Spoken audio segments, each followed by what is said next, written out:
I don't need a doctor, damn it, I am a doctor. You need to get back to your seat. I had one in the bathroom with no windows. I suffer from aviophobia. It means fear of dying. Sir, for your own safety, sit down, or else I'll make you sit down. Fine. Thank you. This is Captain Pike. We've been cleared for takeoff. I may throw up on you. I think these things are pretty safe. Don't pander to me, kid. One tiny crack in the hull and our blood boils in 13 seconds. Solar flare might crop up, cook us in our seats. And wait till you're sitting pretty with a case of Andorian shingles. See if you're still so relaxed when your eyeballs are bleeding. Space is disease and danger wrapped in darkness and silence.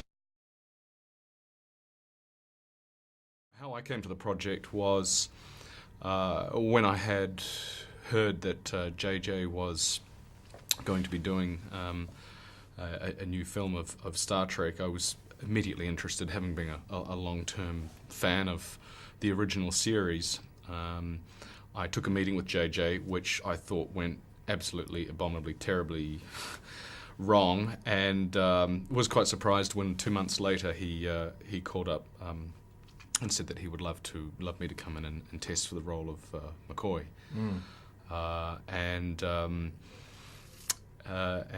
You know, went in there and was halfway through the screen test, and you know, it's like, what's that sound? And it was JJ laughing, and it almost threw me because I had not done, you know, any live theatre for a long time. So to get that immediate response, it almost spaced and blew the entire thing. But I had a pretty good indication as soon as I'd finished. He's like, "Wow, yeah, that's it. That's Bones." And he sort of looked around at the producer and the casting director, and they were like, so we knew kind of pretty instantly that it was going to work for all of us. That is a danger, you know. And as a long-term fan, I felt that I personally wanted to see some continuity, you know, and that's the trick. You don't want to mimic what has gone before for the danger of becoming a caricature. So for me, it was just about kind of really sort of discovering the sort of very essence of what McCoy is, and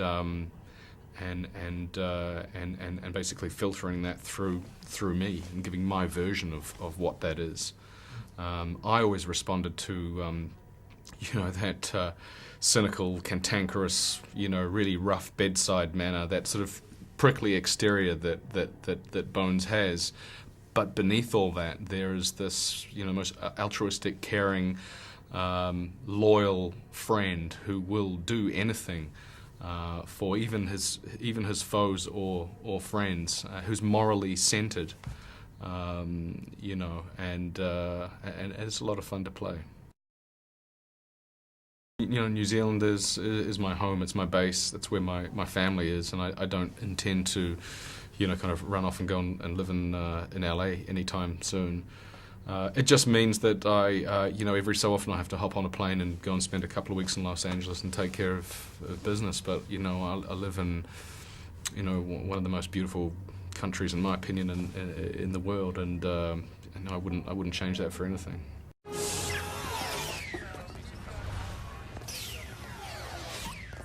Who are you? I'm with him. He's with me. We are traveling at warp speed. How did you manage to beam aboard this ship? Hey, you're the genius, you figure it out. As acting captain of this vessel, I order you to answer the question.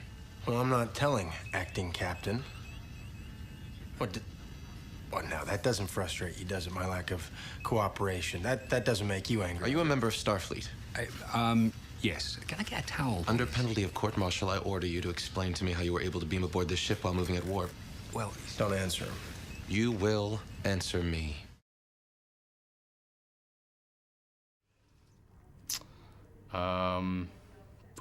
That's a tough one. I mean, you know, I've got many. Bones, obviously, but I really loved them all. I mean, I would just go and list everything from, you know, Kirk to Spock, Khan. I love some of the baddies. There's not one character that it sort of appealed to me more over another, because the thing about Star Trek is it was always an ensemble piece. It was always the different pieces of the jigsaw that kind of made the whole. You know, Spock's cold hard logic and scientific fact and reason versus McCoy's humane, moral, altruistic, conscious kind of approach, and playing off against Kirk's, brash, young, cocky leader, proactive man of action. To me, it was always about the mix of those characters and how they interacted, and I'm really, really grateful that I think this film really manages to sort of capture the very essence of what Gene Roddenberry created in the mid-60s. But just my hope is that this film is going to be embraced by the long-term Trek fans and bring in a whole generation of new fans who have never even been to a Star Trek film or seen the original television series. If that happens, then we've done our jobs, and we may get the opportunity to do more. Or are you afraid, or aren't you? I will not allow you to lecture me. Then why do you stop me? Prepare to fire all weapons. I like this ship. It's exciting. Space is disease and danger, wrapped in darkness and silence. Buckle up.